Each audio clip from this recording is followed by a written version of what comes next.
former secretary to the government of the Federation (SGF), Babache Lawal, has said the southern part of Nigeria may rise up in arms if another northerner succeeds President Muhammadu Buhari in 2023. According to him, as Nigerians gradually approach the 2023 general elections, deliberate actions that can lead to crisis should be avoided. Speaking in an interview with Daily Independent, Babache also said even though president cannot appoint his successor, he should be interested in who succeeds him so that his legacies in office can be preserved. He said, I recently granted an interview where I said the 2023 should go to the south. I say so because you need an environment that is peaceful. We don't want a crisis created by avoidable, deliberate actions. I can imagine a northerner becoming president again for the next 8 years. I can't imagine that. The South will definitely rise up in arms. The environment we live and the perception of everyone is important. Nigerians believe that if their man is there, they stand a chance of getting it, he said. These people continue to make the same mistake. Of course, from what he said from the beginning, I think I quite agree with him. If Nigerians will definitely, if they will in the first place want to rise up, because any little thing, Nigerians can be can be persuaded, but the politicians are the ones that will just be raising eyebrow. Oh, why is this? Why is this? Why is this not? But the what I'm disagreeing why I'm disagreeing with him is on the last statement he made, that Nigerians believe that if their man is there, they stand a chance of getting it. Getting what? Getting what? Okay, the question is that what are the northerners getting now that the Buhari is there? What they are getting is just few individuals who they are going to give appointment. That is all. And what is the percentage of those people? I don't think they are up to 0.5%. They are getting what? See what is happening. We will continue to say it, even if some people have not gotten it, but we'll continue to say it. See what is happening in that region, and yet they have somebody who is from that region. If we continue to play this card of ethnicity, or if our people are there, this is what we are going to gain. It's just a deceit from the pit of hell. It's a deceit of the highest order. Why is it that Buhari cannot do something, or any government or anybody who is the president cannot do the bidding of the people generally? Why is it that it has to be, I have to do things in my area?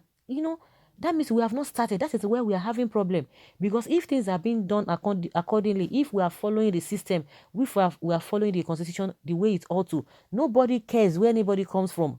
Okay, now I've cited this example over and over again. You hear Nigerians or see Nigerians going to other countries. Nobody will tell you, oh, my father is not there. Oh, my mother is not there. Oh, I don't know anybody there. Oh, my village man is not the one that is in charge. You are going to a different place because you know that in that place, in those places, all those countries that you are running to, they don't even need to know you before your life will be more comfortable. They don't even need to see your face. The only thing you are owing them is just for you to be law-abiding. That is it.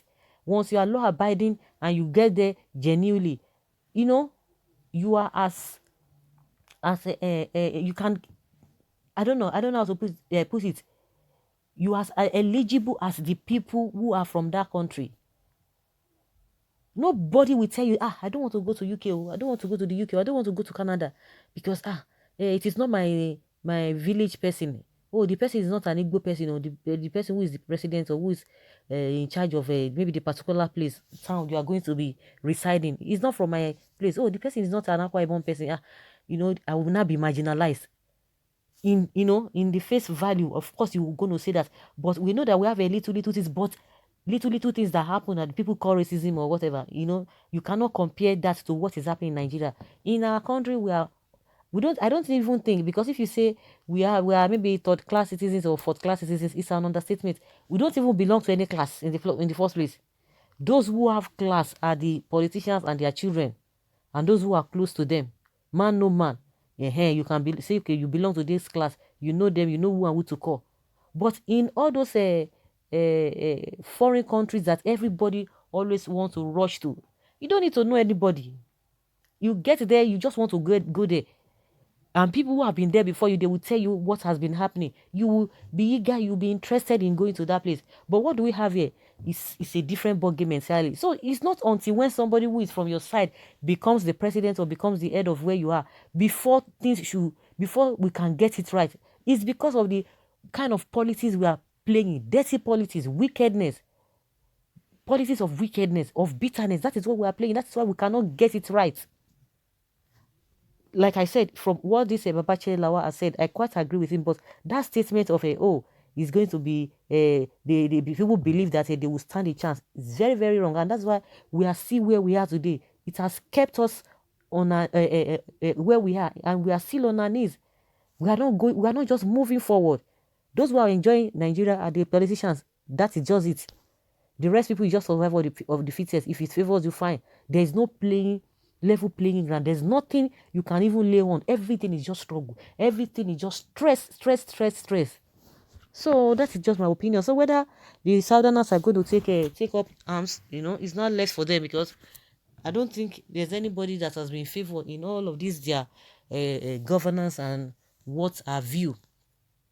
Babache Lawa has made his point, and I think for some time, or sometime last year, or for some time now, he's been advocating that if Tinubu would have been the best person, because I know he has been saying that for some time now, that Tinubu would have been the best person from the southwest to get that position, that he has worked where he has done this. I don't know why he's talking about that, as if he's saying that all these people, they have a way of saying many, many things, so that at the end of the day, it's going to favor them, because definitely that is just the obvious thing. Whether some people are advocating for zoning or not, or they are advocating for competence, it's neither here nor there. By default, it has to go to other zone. By default, it has to go to other zone. But for for the same zone to produce this same northerner, or not to produce president, is not going to work. It will not even work. So since their own chance, from what he has seen, he's been able to do his own calculation that he's not going to go back to the north. So he's talking for the south, so that by the time the south, or whether south is or south, whatever, they get it, they will be able to give him something.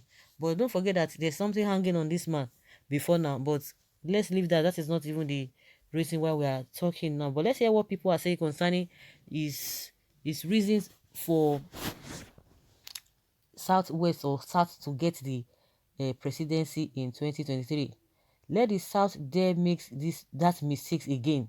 This time around, Nigerian forces will not spare them.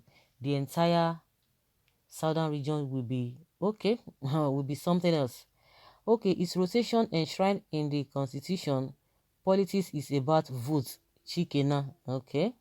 Someone says this is where all of you make a huge mistake, politicizing everything. When APC made the promise, didn't you heard it, knowing too well that it is not on the constitution, but with trust and keeping your promise?